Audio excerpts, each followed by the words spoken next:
Welcome to the first ever episode of Inside the Mine, the official podcast of Missouri S&T Athletics.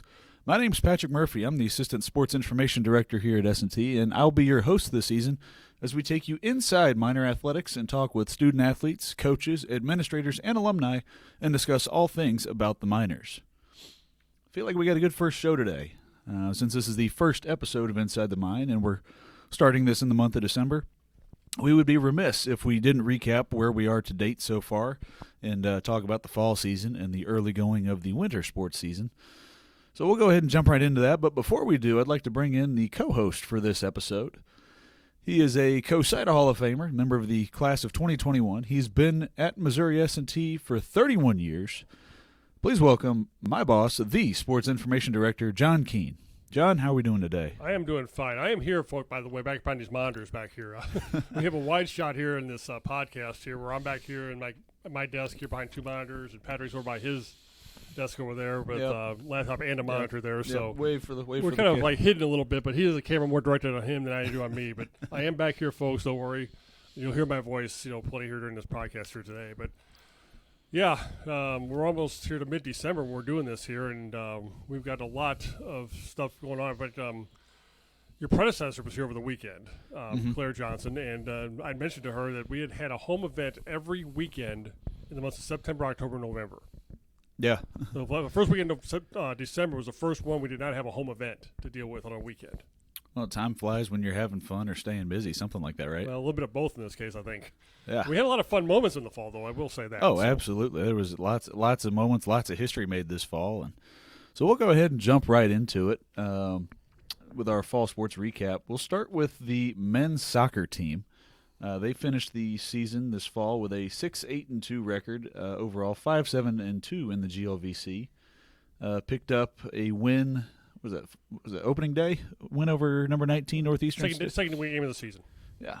Knocked off number 19 Northeastern State on the road as part of a 5-match winning streak in the early part of the year that saw wins over Quincy, William Jewell, Truman State, and Southwest Baptist before Rockhurst kind of crashed the party here on one of the few games we actually played on the grass this year. Middle of the season was kind of tough, going through some injuries, but the Miners battled back and finished out the year 1-1-1 over their final 3 matches, picking up a win over Illinois Springfield at home in the final weekend of the season by a score of 2-0. 11 different Miners found the back of the net this season. Luan Barbosa led the way with 4 goals. Sigurd Simlich had 3, and he also had 3 assists 2 assists. 2 assists this season. That was tied for the team lead alongside Dario Roselle and Leighton Harper. Davis Joseph and Michael Sally just about split time in goal this year. They both had over 700 minutes. Sally went 4-3-0 with a 1.66 goals against average and 29 saves. Joseph went 2-4-2 with a 1.81 goals against average and 38 saves. Didn't have any all-conference selections this year, but Andrew Hyder was named to the COSIDA Academic All-District team. John, since you were the men's soccer contact this year, I'll go ahead and kick it over to you. What did you think of how the soccer season went for the Miner men under Rob Cummings this year? Well, I think it started out really promising. I mean, we had a good win on the road against Northeastern State, second game of the season. We lost to Midwestern the first game of the year, very good team down there in Texas, and we won that game against Northeastern. Then we went to Quincy, a place we've had very little success at, especially in the GLVC, and we came back and won a game up there, a very high-scoring game early in the season against them, beat them 4-3 in a come-from-behind fashion. And then we just kind of had a tendency, starting with that game, really just kind of this late-game magic. We won that game late at Quincy. We won that game late at Jewell in the 88th minute. We won a game against Truman in overtime. I mean, you started thinking maybe we're just finding a way to win games. And I think you kind of hit it on the head. I think part of the problem we ran into is the schedule kind of ramped up a little bit, starting with that Rockhurst game. We had some injuries that kind of hit us along the way. Two I think really that hurt us was, we lost, Julian Denis, one of our good playmaking midfielders, and that really hurt our offensive production. You look through a stretch, we had a 7-game stretch where we scored 2 goals. Yeah, and that really hampered us in that regard. And then the injury situation, Michael Sleep was hurt for a part of the time this year too. So Davis really had to, and we only had the 2 goalkeepers really for the bulk of the year. Oh yeah. So it really became a bit of an issue there too. Just couldn't score, and try as they might. But the good thing with this team is they didn't quit playing. I mean, we hung in these games. We got a tie against Drury, that wound up in the NCAA tournament. I think one of the more impressive wins we had late in the year was Illinois Springfield. Mm-hmm. The last week of the season, we went 2-0 up there in the last weekend. And that team wound up playing the second weekend of the NCAA tournament. Yeah. So, I mean, that was probably maybe the most impressive performance of the year out of all of them, maybe the ones we had early in the year. A couple of these teams, that we beat early didn't turn out to be as good as they had thought they were going to be. Like Quincy, for instance, didn't make the conference tournament this year. But, we still got to win up there early in the season. So, it was a promising season, but some things kind of derailed it along the way. And, certainly, we have a lot to look forward to for next year. Obviously, we have a lot of this group back.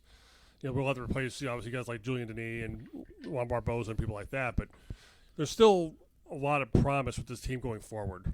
Yeah, absolutely. Just going and looking at the series history against the Hawks, unless there's a game missing, that is the Miners. This year was the first time ever S&T's picked up a win in Quincy. First time since early 2000s. Early 2000s. So there might be a game or two missing. This pre-GLVC days is the last time we beat them up there. Yeah. That's and S&T joined the GLVC. It was 2005 season was the first one. But it's been a while since the S&T last beat Quincy. The last win came in 2017. But prior to that, not too much success against the Hawks. But glad to see them break through this year, go on the road, pick up a win against a quality opponent there. And then obviously finish the season strong despite all the adversity that group had to overcome this year. Well, another game late in the year I would bring up, too, is a game at Southern Indiana.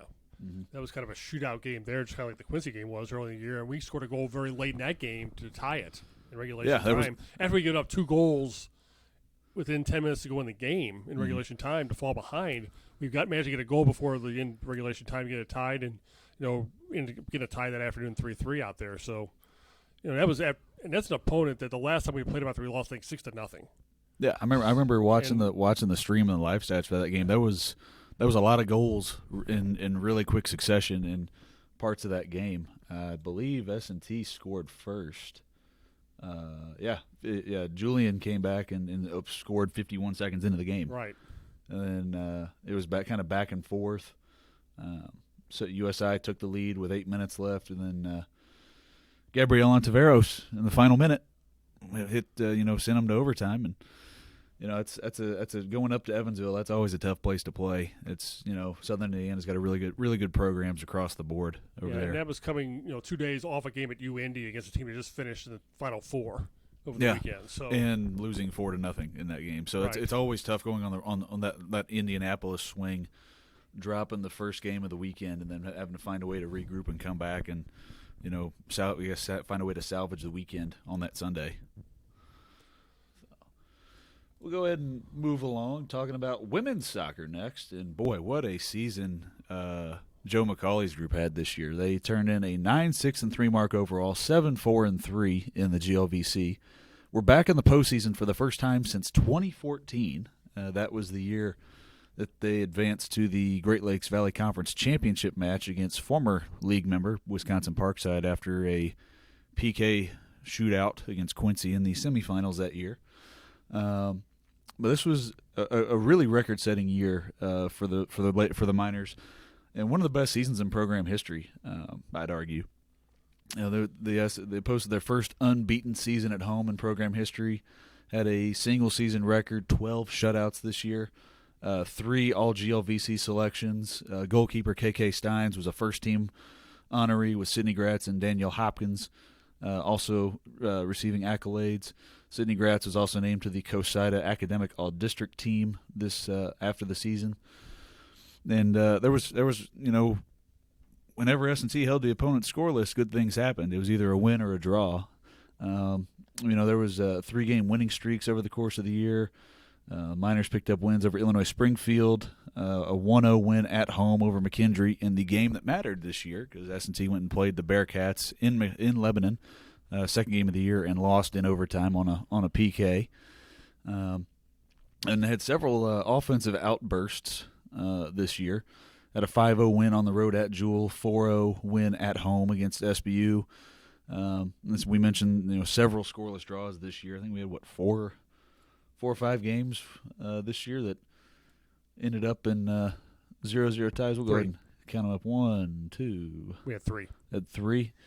Feels a lot more when you go in, 110 minutes. We had a lot of games winning overtime scoreless too that we won. Too. Yeah. Remember that Truman State day? That was a long day. We went like 219 minutes and 30 seconds without a goal being scored, and that was Julian finally walking it off in the men's game. But in the final minute of the men's game, yeah, it's like an overtime. Yeah, but pivoting back to the women real quick, Sydney Gratz led the team in scoring this year with 7 goals, also tops on the club with 5 assists, as 9 different players scored this year. The freshman duo of Lily Chung and Paige Vandalay really broke out this year. The pair from Francis Howell each had 3 goals alongside with Danielle Hopkins, while Melanie Kulig and Allie Haskin both had 2 goals apiece, while Beth Roberts had 3 assists on the year.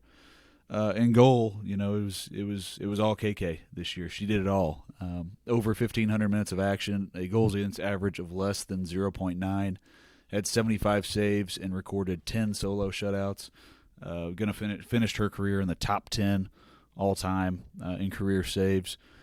Quite the season for the minor women on the pitch this year, and one of the best seasons. I would argue in the history of that program.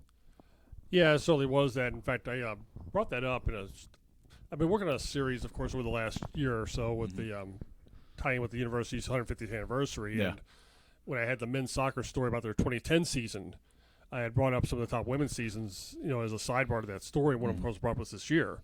Now, I would argue maybe, it's kind of hard to say because of the competition we played at that point in time. Like in 1997, we had a team won 15 games. Mm-hmm. Didn't make the NCAA tournament with that team either. So, but, it's a little different. We didn't play in a conference at that point in time versus what we have right now here in the GLVC, and you're going through a grind every night. But to their credit, it's really an interesting situation. You kind of look at their season. If you go back to 2019, they were in the playoff race right to the end of the year. Then we had that abbreviated 2020 season, just conference games. Everything's just completely out of whack. We're playing in the spring of 21. Didn't have a great year record wise. But we're very competitive in a lot of games. We had a game with Quincy at the end of the year that went, back and forth. We ended up with a tie in the final day of the season. I think you kind of got the sign of how good this team could be really early in the year, though. We went to McHenry, game 2 of the year. We'd beaten St. Martin's, who came out here from the state of Washington, played on the Friday before Labor Day, and we beat them on a late goal in that game with about 6-7 minutes left in the game. We went to McHenry when they were ranked number 4 in the country in the preseason and fell behind in that game. Came back, got the game tie. I think Paige Vandalay scored that goal, in fact, in like the 88th minute. Yeah. We get it in overtime. We lose on a PK, Yeah. and it was a warranted PK. There's no argument about that. But you kind of got a sense right there that maybe this team, might be ready to turn the corner this year. And I think as time went on, you kind of saw signs that this team could certainly do something special. I think it really became evident the next time we played McHenry. That mid-October game. We found a way to win that game 1-0. And we won 6 1-0 games this year, too. And I think, you talk about, the shutouts and even the conversations I had during the year with Joe McCauley about this. And we do want to wish Joe, his best in his, future endeavors. He stepped down as the head coach of the team here a couple of weeks ago and, wanted to kind of get back closer to Louisville, and we certainly wish him the best, going forward. But we've had some conversations during the year, and I think the biggest thing when you have that kind of success defensively, it's not just the goalkeeper. Now, KK had a great year in goal, don't get me wrong, and she made some big saves in games and all that. But and this is where my biggest disappointment from the year came, is that we didn't have a single player in our back line make all conference. Yeah, and I know that was something we were really, really looking to try and have, is, that back line was just absolutely stout this year. And I said the amount of shutouts that unit, along with the work and goal posted, definitely warranted somebody, at least one, off of that group being named to the all-conference team. Now, maybe the problem there was we all 4 were so solid back there. Which one do you pick? They're all good in their own ways, and maybe you lean towards your senior Brittany Hahn. Maybe you lean towards Anderson Foster's, maybe a bit more of an attacking back line player. Demita Mendoza, something like that. But they were so good back there, they didn't allow a lot of quality shots, on net. Mind you, we had 6 losses this year. 2 of those came out of PK in overtime. Yeah. So and one of those was in the conference tournament against Drury. The one, unfortunately, ended the season for him. But you certainly, give a lot of credit to that group right there. And then you throw that in there with some players up front that could make some things happen offensively. Sydney Gratz, obviously, earned her first team all-conference spot. I mean, she was a dynamic player in the midfield, could, get into the attack. She scored 7 times this year. She had 5 assists on top of that. We had other players, though, like Danielle Hopkins could do a lot of similar type of things and all that. And Allie Haskell could finish plays up front. Paige got in there and, scored a couple of big goals for us during the course of the season. And the job our defenders did to, keep teams off the scoreboard always gave us a chance to win the game, obviously. Mm-hmm. And, there were a couple of, outliers in there. Of course, the game at Quincy, the game at Southern Indiana were kind of those outliers on the schedule. But other than that, I mean, they were really, really good this year in that regard. And, the fact they went 9-6-3 and they had a 7-4-3 record in the conference, speaks for itself right there. I mean, they earned their spot in the conference tournament. Mm-hmm. They showed they belonged when they went to Truman and won 2-0 in the first round of the conference tournament. Mm-hmm. It was just a carryover from what we did during the season. And we were in a scoreless game with Drury until the PK happened in the overtime period. Yeah. So, we were right there.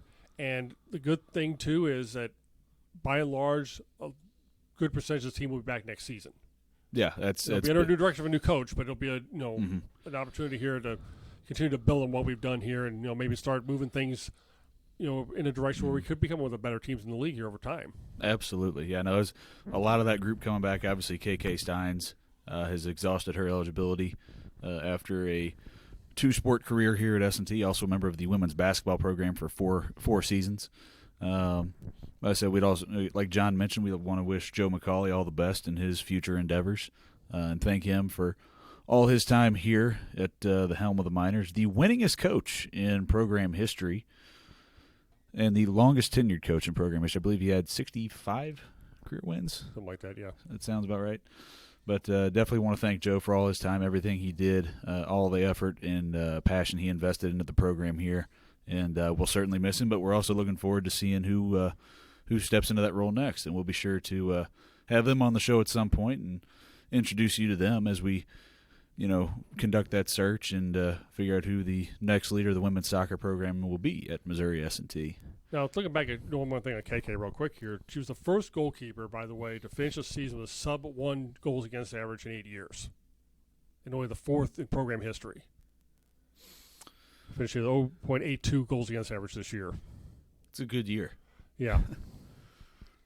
So, great year. It's like I said, a lot of that, also credit goes to those backline players: Anderson Foster, Ashley Haig, Brittany Hahn. Allison Cole played that back line for the most part this year, and really did it. And then the defensive midfielders who also helped back as well. So I mean, give them a lot of the credit too. Absolutely. Moving on, we'll just kind of go down the list, checking these off one at a time. Like Christmas, right? Yeah. We got our list. We're checking it twice. So we'll go ahead and talk about cross country real quick. They went out and competed this year. It's obviously nice to have the fall sports competing in the fall.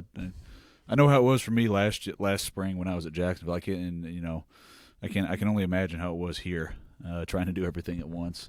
But I'll go ahead and let you talk about how the cross country seasons went on the men's and women's sides, and what performances stood out this season.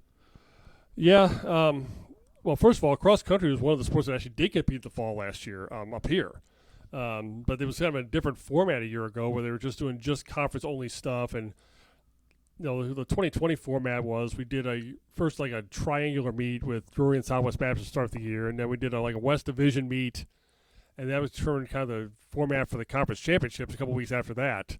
So your top 4 teams from the West Division meet, the top 4 in the East Division meet made up the A race, and the ones who didn't, finish in the top 4 made the B race up, for the 2020 championships last year in Elsa, Illinois. This year was more of a normal situation. We got back to competing in a normal schedule again.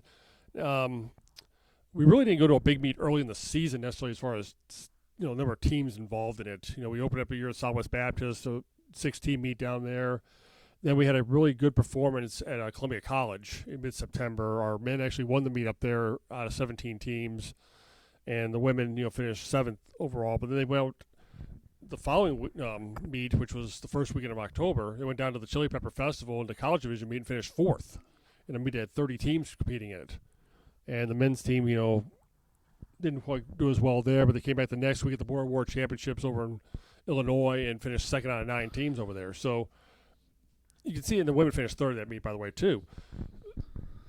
We had some good individual performance, still a pretty young group out there, and the men had a couple of guys who have been all-conference competitors in the past, and Hayes Petitl and Andrew Lofgren, and then Lucas Rackers, became a bigger part of the top group this year as well. He's like a top 3 finisher pretty much on a regular basis up there, and then Spencer Teskey finished up there quite well, and we got a whole mix of 5 guys in that number 5 spot this year. Evan Stevens was up there a lot. Dylan Fritz, Sam Patterson also up there on the leaderboards as well. Yeah, so maybe that was but we're competing in a pretty good conference in cross country too. You're in there with Southern Indiana, you're in there with Lewis, you're in there with McKendree and Lindenwood, and we were kind of holding our own. Our men finished at the conference meet 6 out of 14, so we finished in the top half of the standings this year, and that was 2 spots better than we finished last year in that kind of altered meet, so to speak. We finished 8th in the A race last year in the men's side. We finished 6th overall in the entire race this year. So unfortunately, we didn't have an all-conference competitor on either side this year, even though they extended all the way up to the top 20 this year. But still, unfortunately, didn't get an all-conference finisher out of all of that. But I think there's some good promise and all that. And the women, we've had some good performances this year as well on that side. So yeah, that top 3 of like Emma, Emily, Grace, Claire Holmes was up there, Krista Hilmus. Yeah, Emma was pretty consistently up there. Claire was pretty consistently up there. Emily Griesenauer is consistently up there this year too. So we had good performance from a lot of them. Grace Giesler was top 3, just about every top 3 on as far as the S&T contingent went every event. And when we went to the regional meet this year, our men finished right around the middle of the pack this year, so in a pretty competitive region. And that was good to see. The women finished 20th out of the 30 teams there. So they were, again, a pretty young group. Keep in mind, you got of those people you mentioned, you got Emma Pitts, you got Grace Geisler, you got Claire Holmes. All of those were second-year freshmen. So, and Emily Griesenauer had missed a couple of seasons, came back this year and, kind of worked her way back into the mix again. She was a very good runner her freshman year here, made all conference. But then she, only competed part of one season, didn't compete at all in 2020. Was back in the mix in 21 and, kind of worked her way back in. And it was very, very competitive with that group, once she got back. Yeah, it's a good group. It's a young group. They were putting up competitive efforts throughout the season this year, and I think that bodes well moving ahead. Obviously, for those who do the distance events for track and field with the indoor season starting, but obviously again next fall when they get back out on the cross country trails. And you had that group of the men's team. You had Hayes Petitl out there, who was a conference champion in the steeplechase last spring of the conference meet. It's not a bad guy to have leading your group, every weekend. So. And certainly, you look into, indoor track here. We just got started here, and, we already have 3 provisional qualifiers in indoor track, all in field events, however, but because we didn't really run a lot of our, cross-country individuals did not run at this first meet we had this year out of Pittsburgh State a couple weeks ago. But we already have 3 provisional qualifiers early on with Nathan Swadley and Jacob Lubert and Joseph Nichols. So we got a good start to the cross-country, to the indoor track season as well with, their performances early on. Yeah. Absolutely, Sean Meineke and Mary Durback doing a good group, or doing a good job leading that group. It's running sports has always kind of been a strong one of the stronger programs here, and they're looking to keep that momentum going.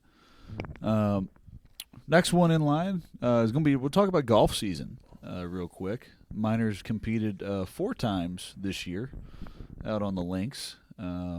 Went up to the St. Louis area twice for a couple tournaments hosted by UMSL. Finished 6th out of 13 teams at the Arch Cup and to open the fall, and 11th out of 18 at the Midwest Regional in mid-October. Miners also played an event at Monkey Island, Oklahoma, hosted by Missouri Southern. Finished 11th out of 18 teams in that event, and closed out the fall with a event change. I think they were supposed to go up to Wayne State up in Michigan that Right. weekend. Ended up playing at the Northwestern Oklahoma Ranger Invite over in Enid, and ended up taking home a team title for the second time since the program got restarted. Took home first out of that 10-team field. Gustav Liljedahl, does I say his name right? Liljedahl. Sorry, Gustav. And Jeppe Tybo. Correct. They had some good efforts at the Missouri Southern Invitational. Going back to that Northwestern Oklahoma event, I said Gustav earned medalist honors. He was leading for most of that event. I think through just almost 52 holes. Yeah. He was leading. And then I think somebody snuck up on him and kind of scooped him on 17 and 18. But he took home a second-place effort there with a 54-hole score of 141. All five guys at 5 minors finished in the top 10 at that event. Carl Milton had a good week at that, had a good weekend at that opening outing of the year, the Arch Cups. Shot a 144 and finished in the top 10, tied for 6th on the leaderboard there. Jeppe and Colin Stolze had a good outing at the Midwest Regional, that second trip to UMSL. Jeppe shot a 228. Colin turned in a 237. Both of those guys were up among the top third of the leaderboard at both of those events. So good start to the golf season out there for the minors. We'll see what the spring schedule looks like, but definitely ended the fall on a high note with that win at Northwestern Oklahoma. And to throw a couple more things into this mix too is, number one, this is a team that made the match play semifinals last year for the first time since we started the program last spring.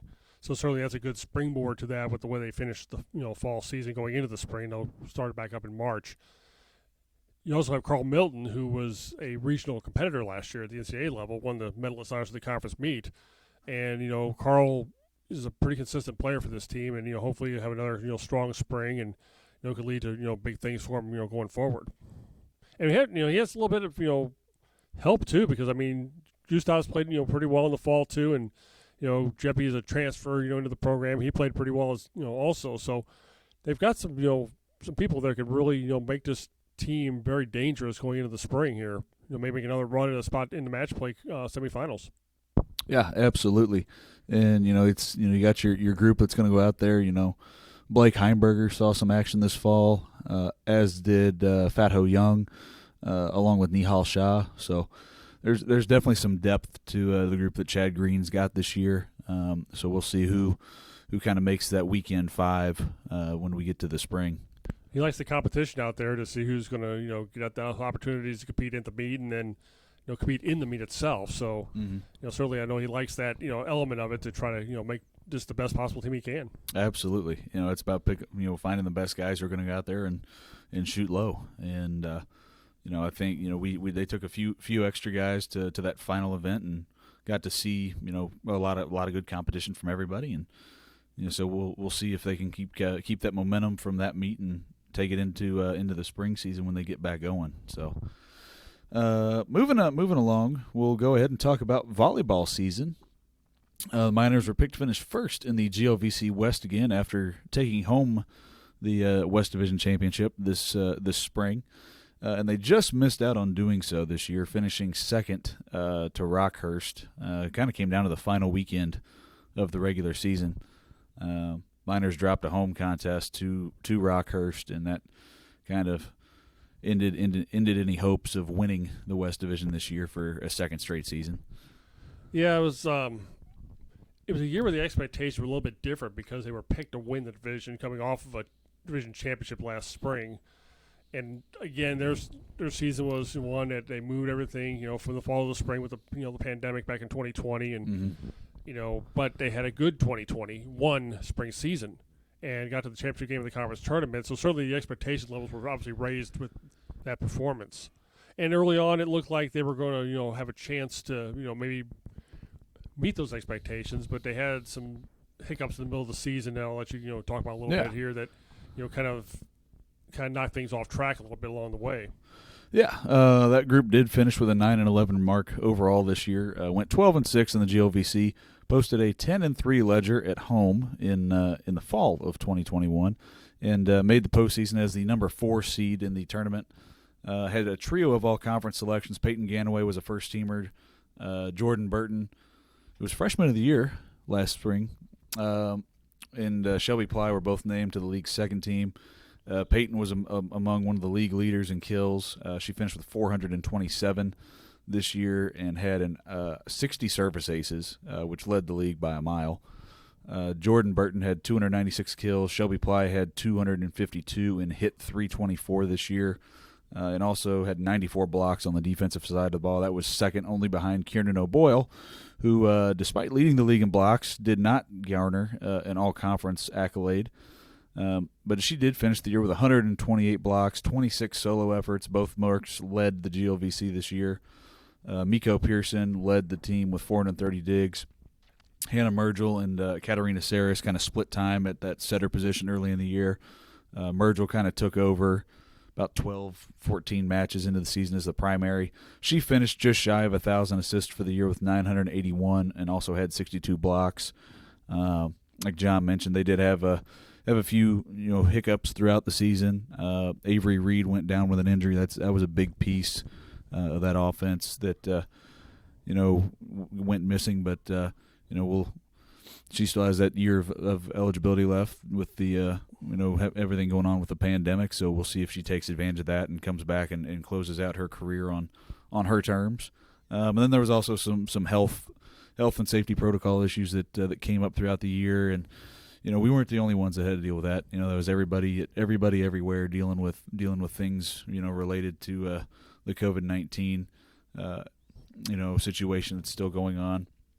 But despite all that, even during that stretch where they were missing a few pieces, including some starters, the group that did step up played well, all things considered. There were some kids that didn't really get a lot of time this year, but that was their time to step up and kind of show what they could do as a younger player in the program for head coach Andy Halles. And they showed some really, really good moments and potential, and got some key experience against some good opponents throughout the course of the year, and they'll be ready to go when it comes back to it next fall. Yeah, the situation that came out, unfortunately, for it all kind of came at the same time. Avery suffered an injury on a Friday night in a match against Southwest Baptist. Just kind of unfortunately kind of got caught awkwardly, coming down to the ground right by the net standard, and ends up suffering a season injury as a result of that. Then we had the safety and protocol issues that knocked out a good number of players out of the lineup for 6 games. Unfortunately, that was a stretch of time we were playing UMSL, we're playing Lewis, and we're playing Michigan Tech. Yeah, and being down 3 starters and you're first off the bench in those games is tough to try to overcome.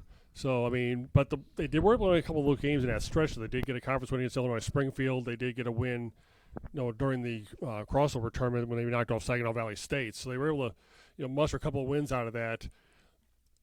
Unfortunately, when they got everybody back together after that, it seemed like we just couldn't get ourselves back kind of in a consistent. It wasn't quite the same team that opened the year, with how many would they do? 1, 2, 3, 4. We only had 3 losses before all 7, those losses happened. The team that won 9 of their first 12 games to start the year. Yeah.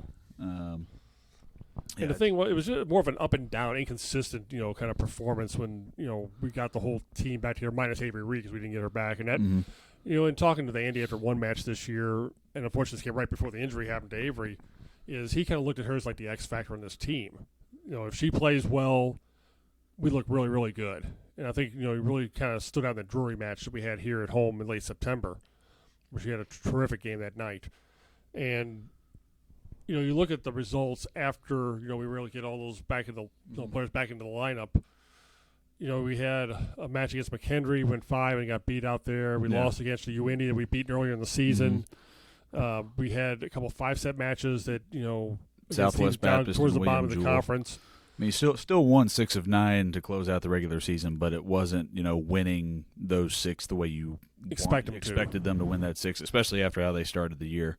And yet we swept Rockers 3-0 along the way, too, before Rockers came in here and beat us that last Friday night of the season in a 5-set match that, the winner of that match was going to get at least a share of the conference title. In Rockhurst's case, they won it outright because of that win. So, but they came back and beat Drury the next day. Yeah. So, and unfortunately, the season ended a lot sooner than they planned on. Going to the conference tournament, got knocked off by Quincy in the first round. An improving Quincy program, I might add, too. It's a team that's gotten a whole lot better the last couple of years. But obviously, there's a lot of good individual performances this year, too, to really highlight. I mean, Peyton Ganaways is obviously one that stands out. She made all conference this year. Yeah, Peyton, Shelby, Jordan. And Shelby is maybe the one player that really kind of jumps out. The player made the biggest leap, I think, this year. Her numbers, she hit three, she had a 324 hitting percentage this year, as you mentioned. Yeah. She had 94 blocks, 252 kills, and was very versatile along that front line. She can go outside and, make some plays and hit a lot of, kills going, to an outside spot at times. Obviously Peyton's numbers stood for themselves. There, the 427 kills, the 60 service days is the most in school history for a season. Kean finished up a great year. She had 3 of the top 8 seasons for total blocks in her career.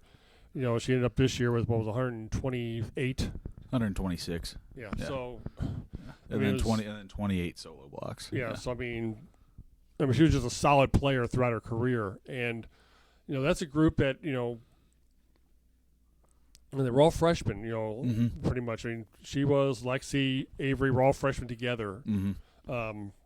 When Andy came, here to take the job as the head coach. We made a lot of strides over the course of those 4 years. Where we're coming off a 19-win season this year. That and what did happen though too is when we had the stretch of time when we didn't have those players that were we didn't have Jordan Burton, we didn't have Kean, we didn't have Lexi during that among those that were out there in that stretch. It allowed an opportunity to see what some of the others could do.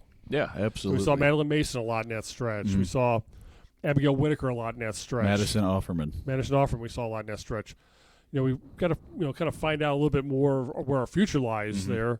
And he's got some good recruits coming in on top of that. So, hopefully the experience gained this year will get a little more time in the spring this year to have an actual spring season where we can really do more work for ourselves than playing matches. And then hopefully get into the next fall and we can just carry over into that season. Yeah, absolutely. And we were talking about Peyton. Came back for her 5th year this year, and boy, her name's going to be all over the record books.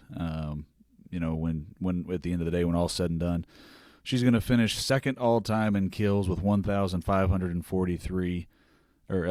Second all time in points, 3rd all time in kills with 1,264. 227 total blocks is 5th all time. 161 career service aces. It's the most by anybody in program history. 144 sets played, 5th all time, and 125 matches played, which is 6th all time. So somebody who was there, every day for 5 years is a big part of that lineup. And having her come back this year, have that veteran presence was really big. And then talking about Kiernan. 968.5 points, good for 10th all time, and she's second only to one when it comes to blocks, and that would be All-American Krista Haslog. But Kiernan's going to finish up 458 total blocks, 365 block assists, and 98 solo blocks. All of those are second in the record books all time. Next up, we'll go ahead and we'll talk about swimming. Miners been back in the pool a few times this fall, John. Had that dual home meet against Delta State. That was the kind of the fall opener for the Miners this year, if I'm not mistaken. Yep.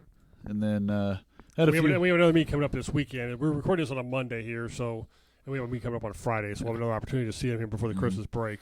Also spent some time at McKendree that same opening weekend. Hosted the Statesman on a Friday, then made the trip over to Lebanon that Saturday for a dual meet against the Bearcats and a repeat against Delta State. And then they also opened up the month of November with a couple days in Springfield at an event hosted by Missouri State. I think you said Indiana State was supposed to be there, but they never made it. Their women's team there. Okay. And then they closed out the month. The last event was November 17th and 19th. They went up for the Missouri Invitational up at Mizzou. And as John mentioned, they'll wrap up competition in the 2021 calendar year this Friday, bright and early. Well, not quite bright and early, but 11 a.m. Before noon. against Missouri St. Louis at the pool over here in the Bowman, before getting back to action January 14th at home against Truman State. So we got a couple more chances to see the Miners in action at home this year. John, what stood out to you so far when it comes to the Miners in the pool? I think it's pretty much been a business as usual type of season for them so far. I mean, they had a meet with Delta State, a team they've had a lot of success with in the past, and pretty well dominated that home meet back in October.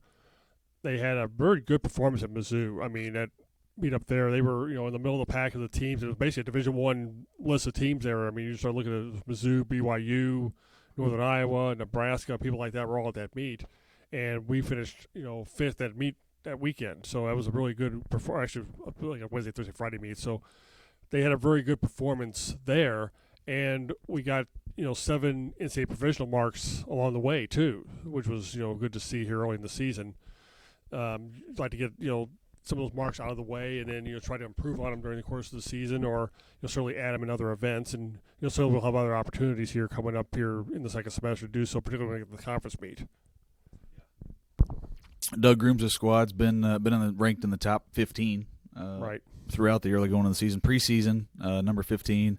We're high. We're the most recent rankings. They came out. Miners check in at 14. I believe they made it as high as 12th or 13th during the November poll. But definitely, and it's not without diving in the mix too. So that's that makes it even more impressive when you think about it. Yeah, it's just a swim team, not minus the dive component here.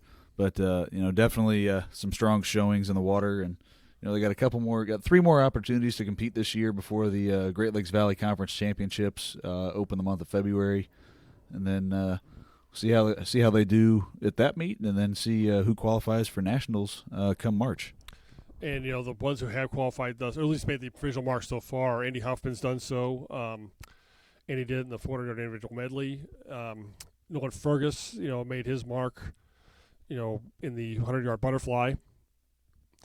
Noah Clancy's done it in 2 events, actually. He's done it in both of the 100-yard backstroke, and then did the following day, made another mark, and he did that one in the 200-yard backstroke. And then Alex Graham did so in the 1650 freestyle along with Martin Melinder. And then our 7th qualifier is Josh Umrich, who made it to the Nationals last year, and he made his mark in the 100-yard breaststroke.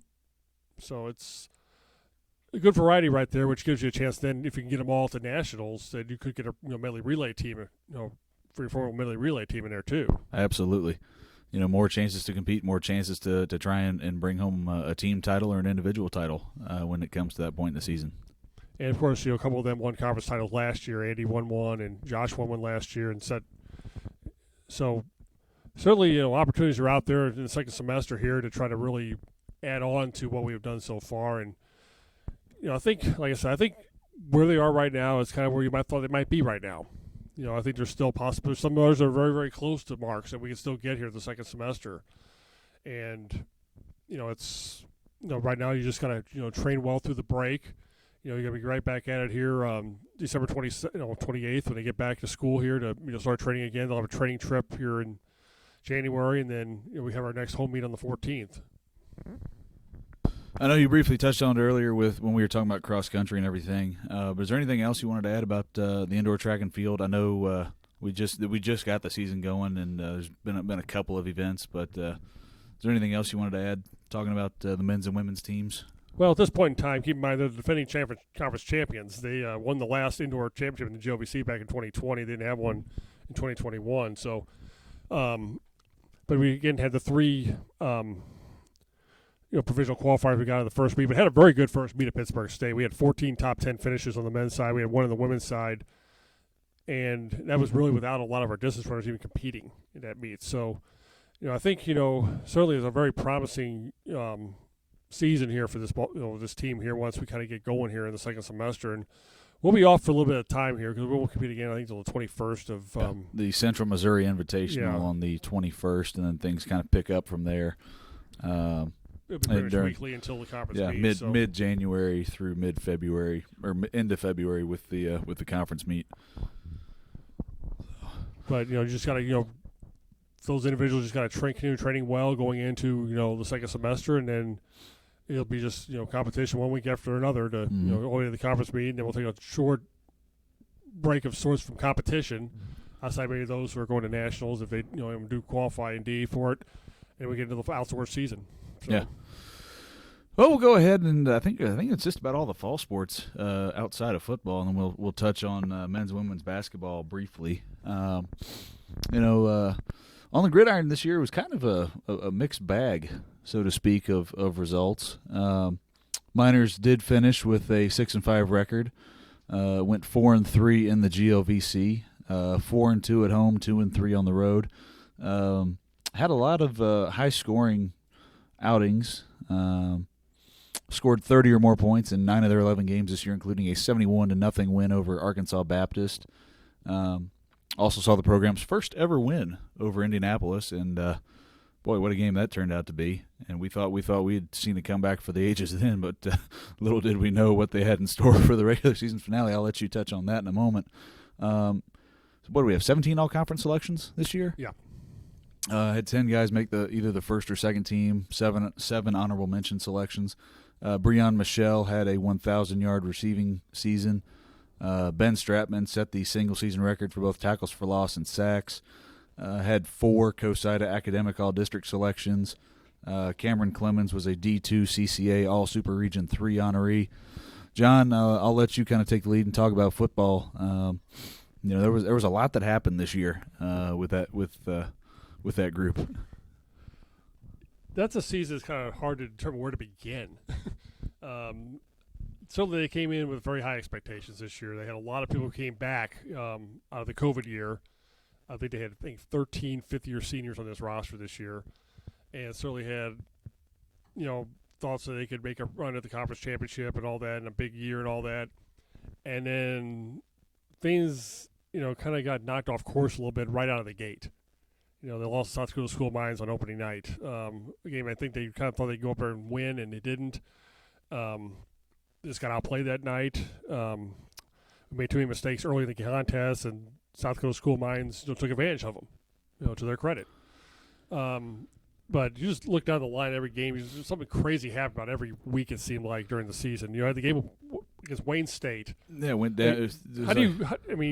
How many teams you see win a game giving up 673 yards of total offense? Not many, and that was a school record for Wayne State. Yeah, it was.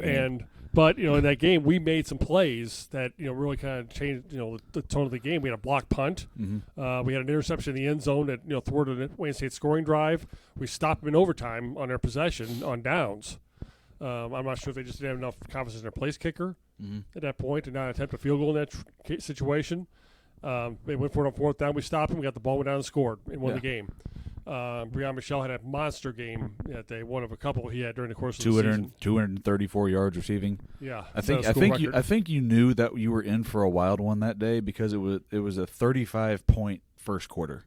Yeah, between the two teams. I remember because we had volleyball that day. I had to dip down and had come down to the gym to work that. But I left, and as soon as I got down to the gym and I pulled the live stats up, it was like 21. It was like 21-7 or something. I was like, what in the world just happened in the last 6 minutes? And you probably flipped over by every 10 minutes and the score changed and again. You're just keeping tabs on. Yeah, well, things slowed down after that. It was only 10 points in the second quarter, so it was a little bit of a letdown from there. But the second half still saw Wayne State scored 21 in the second half. S&T scored 24. Then obviously the 6 in overtime. But you came out of that game too, and the next two games, we lost 3 in a row after that game. And the next two, I think, were disappointing in their own ways. One was the game at Hillsdale first, part of that GWC GMAC crossover, play that we're having to help, fill scheduling gaps and all that. And that's a game we were up 24-7 early on, and then we just couldn't get any stops in the second half. Then you had the game at Quincy, which is another one I don't think I've ever heard of a game like this before, where you outgain a team by a 2-1 margin. You have a 2-1 advantage in time possession, and Quincy did not run a single play in the red zone all day, and we lose 31-28. But we had some key turnovers in that game, which really, one was a pick six that wound up deciding the game. One was a fumble at the 1 yard line. We were going in for a potential go-ahead score in the fourth quarter. You just we just made enough mistakes to get ourselves beat in that game. And we had a couple other guys that had big games that day too. And just kind of went for naught. But to their credit, after we lost the game to Truman in here, we came back. We finished the season with wins in 4 of our last 5 games. Picked up. And we got that win over Indy. We were down 28-7 in the third quarter and came back and won. 38-21 or 31-28. Yeah. Right. And Breon had another big game that day, and had 3 touchdowns and had 146 yards in that game. Luke Hertzler had 365 yards passing. After a horrible start, by the way, in his case that day. He didn't complete a pass He in the first half. He started like 1 for 13 or something like that in the game, and came back in a huge second half, and threw some good balls that day to help us get back in the game. To a really nice touchdown pass to Josh Brown to kind of kickstart the rally, and then Breon had that juggling catch where I think everybody on the field stopped. Yeah. And just to see if he was going to catch it, and then when he did catch it, everybody was like, "Oh, he caught it. We have to go get him." But by then, he already had a 10-yard bubble and a clear shot to the end zone. And then had the loss to Lindenwood after that. But man, that Southwest Baptist game was something else. I know I was with volleyball down at Drury that day, and I was looking at the live stats, and wasn't looking too good in the early going of that game. Down 20-0 at the end of 1, but then coming back and winning 42-41. What was the largest lead that SBU had that day? It was 27 points. It was 41-14 with about 5 minutes left in the third quarter. That's right. Yeah, that's the largest comeback in school history, right? Correct. And you're talking about you were down in Drury that day, studying a volleyball game that we were playing down there. I was studying a basketball game upstairs. Yeah. With SBU actually playing here that neutral site game with them and Trevecca and Nazarene. And I wasn't paying much attention to the football game, to be honest. No, I was concentrating on basketball. Yeah, once volleyball started, it's kind of I was checking the score, in between sets and everything else. But I know when volleyball finished up, I toggled back over and I saw the score, and I think the first thing out of my mouth was no way. Well, I'll tell you my story here is the first time I looked at the score was at halftime of the basketball game, because these games started simultaneously, the basketball game here and the football game down there, and the first score was 20-0. Yeah, and saw how it happened. I mean, it happened because we had a turnover that led to a touchdown, a block punt that led to a touchdown, and we had basically we had made a lot of mistakes early. I didn't see the score again until probably at the end of the basketball game. At that point, I think it was 35-14. I was like, okay. I mean, it's still the third quarter, still plenty of time left. And then I had to go back in and, go make some corrections in the basketball game, some stuff in the first half. By the time I got done looking at that, I flipped back over to the football game to kind of see where we were in there. It's 42-30. It's 41-35. And we got the ball at the 8-yard line going in for a potential game-winning touchdown. So at that point in time, I said, I'm going to stay in the football game for a little bit and see how this all plays out. And, of course, that was a tremendous, comeback they had that afternoon. And it all really kind of started. They just, when they got the ball and it was down, when it was 41-14, they went down and scored. And then they got a piece of a punt. And we had 10 block kicks this year, a school record for one season. So we got the ball in their 32-yard line, I think it was. And the very next play, Peyton McAllister goes 32 for a touchdown. Just like that, it's 41-28. We're not out of the third quarter yet. So you start thinking, here's a chance. We pick off a pass of theirs. They were trying to, get another touchdown. And just now before, picked off a pass in the end zone to stop that drive. And then the next time SBU got the ball, Cameron Clemens got a pick and ran it back for a touchdown to make it a one-score game. And then Clemens got another pick on SBU's next possession.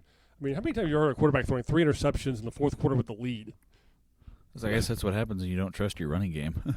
So, anyways, we get the ball after that second Clemens interception, and there's still 6.5 minutes left in the game at this point, and we just had a methodical drive down the field. We got 5 first downs. We converted a 4th down and 4th and 12 on that drive. That if we don't convert that play, the game's over. And Josh Brown makes a great catch on a ball on an out pattern to keep the drive alive. And then we get it down there, and then Luke Hertzler puts the ball in the perfect spot to Blaze Closter for the game-winning touchdown. He throws it right at the goal line. And that, and then we get a sack to, force a fumble and end the game. And that's, that's why you play 60 minutes. Yeah, And that's absolutely. what we did that day. So, also after the season, head coach Todd Drury was named to the AFCA 35 Under 35 Leadership Institute. So, congratulations to Coach Drury for that honor. We'll go ahead and just wrap this episode up, talking a little bit about basketball season. I know we're not quite to the semester break. We still got a doubleheader next Monday against Culver Stockton. But S&T men are currently 4-5 overall, 1-2 in the GLVC. Women are 3-5, also 1-2 in the GLVC. Both teams picked up wins over the weekend. With Coach Kira Carter's squad picking up a 55-43 win over William Woods, and Bill Walker's club winning their second straight, almost by an identical score. Picked up a 94-57 win over Westminster after a 95-56 win over Webster last Wednesday. Just a couple quick thoughts on how the men's season's gone this far, John. Yeah, I think we're seeing improvement in this ball club. We've been in, really with the exception of the game at Southwest Baptist, we've been right there in every game. And I think there's certainly a couple of those games I'm sure they feel like they could have very easily have won. I mean, we lost a game to Arkansas Monticello. We just didn't finish off. We didn't, quite come all the way back against Southeast Oklahoma. We didn't play well enough early on against William Jewell, and we had to, kind of come from behind all night. We never could, Bridges could never clear that hurdle we needed to clear in that game to give ourselves a chance to, possibly pull that game out there.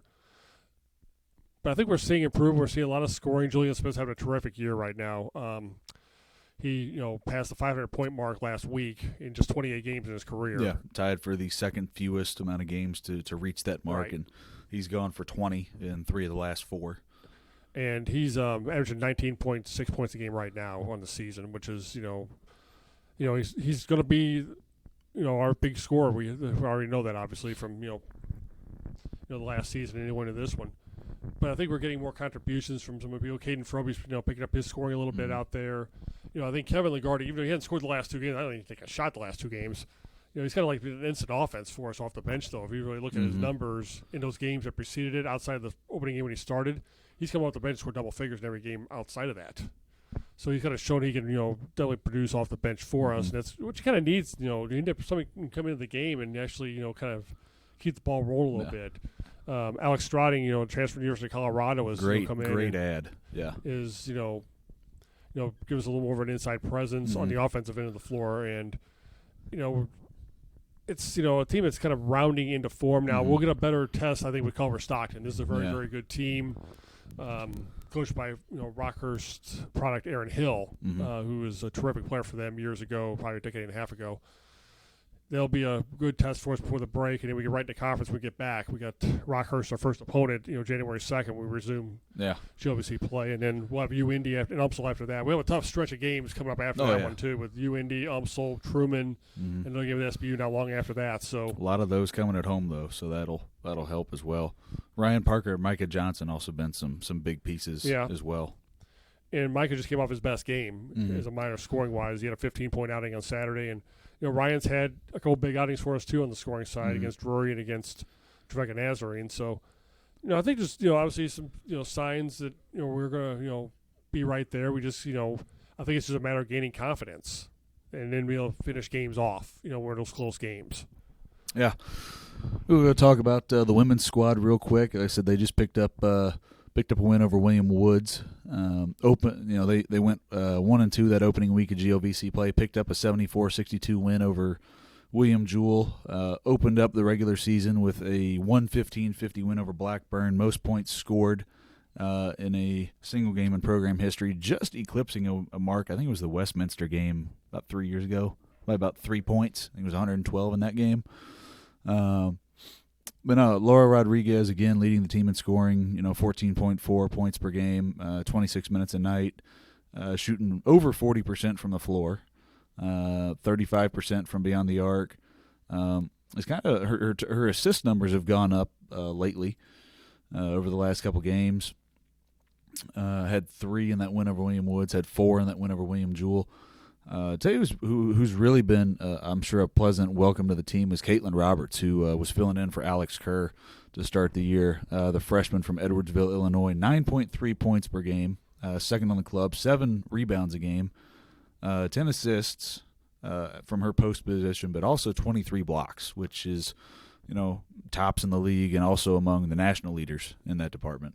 Yeah, she's been a very pleasant addition to this roster here, and she really had it, kind of got thrown in the fire because Alex still, coming off her injury, and she basically had to play over 30 minutes a night in the post, for the first several games of the year until we got Alex back, and I think there could be some time. We've seen a little bit already where we might see those two together out there, Alex and Caitlin, along with Kristen Keys, Aaron Pewitt going with that bigger lineup. Because we've been going a lot smaller, for the most part, with here before Alex got back in the mix for us. But, Caitlin's certainly been a great addition to this team here in the early season. Currently still leading the team in minutes per game with 28.9. Marta Dirk close behind, 28.5 minutes a game. Also talking about Marta, leads the team with 17 steals. Kristen Keys, that big, who can, slide out and, play a little bit of the perimeter. She's also been active on defense and distributing the ball as well. Her 15 assists to lead the team, along with 12 steals. She's shooting 46% from beyond the arc this year, 394 from the field. Like I said, we're talking about Alex Kerr. She's back, kind of starting to get her legs back underneath her the last couple games. So we'll be, see how she does when we get back into conference play after the first of the year. Michaela Davis, finally, but it's good to see her back after a couple of years of not seeing any action.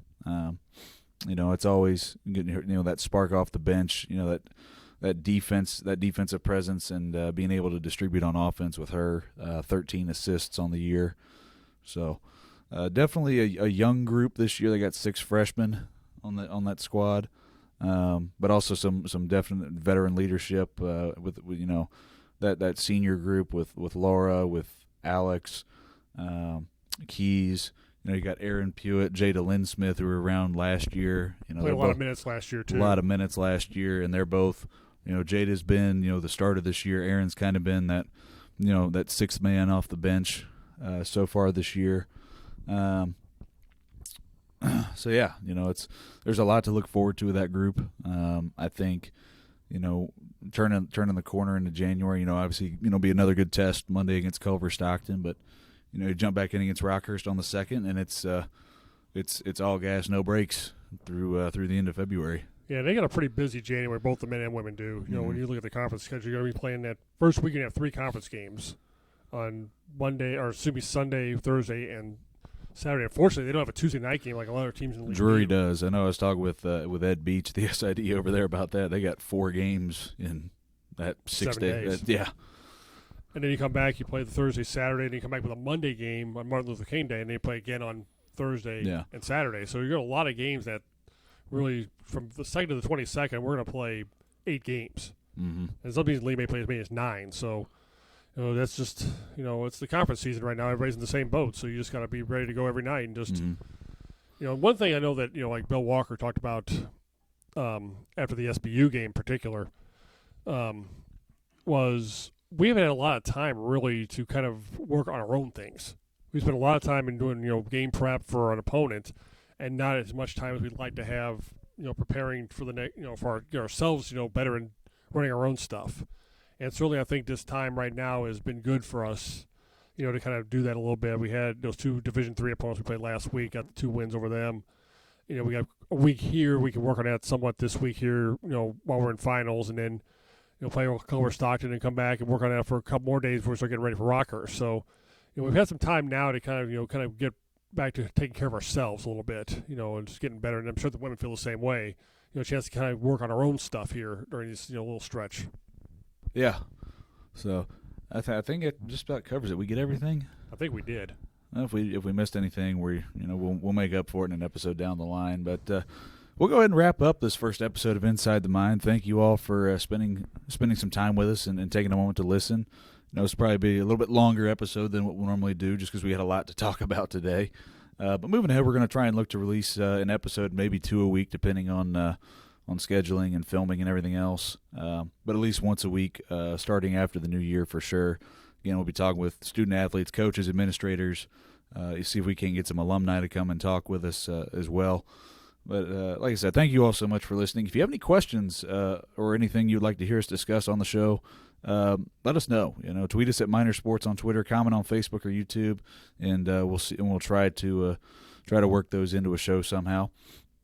Also, be sure to subscribe to this podcast wherever you may listen. We're trying to get this distributed in as many places as possible. We'll post the video of this episode on YouTube. This show is also available on Google Podcasts, Spotify, and there will also be a link to our website on Podcastics. So be sure to subscribe, stay up to date, don't miss an episode, and be sure to tune in every week as we release a new episode. John, any closing remarks? I think we covered everything. I mean, we talked for over an hour, so I think we've got. So hang in there, folks. I don't think every episode will be this long. No, but, maybe about half this. So. But that hour went pretty fast too. So yeah, it did. Once we got going, I didn't realize. I knew there was a lot to talk about, but I didn't realize it was actually that much. Like when I was writing the script, I was like, "Oh, this might be like 40 minutes." I'm like, "Oh, it's an hour." So, but again, thank you all so much for listening. We appreciate your time, taking a moment out of your day to listen to us or watch. We'll see you all next time. Cheers and go Miners.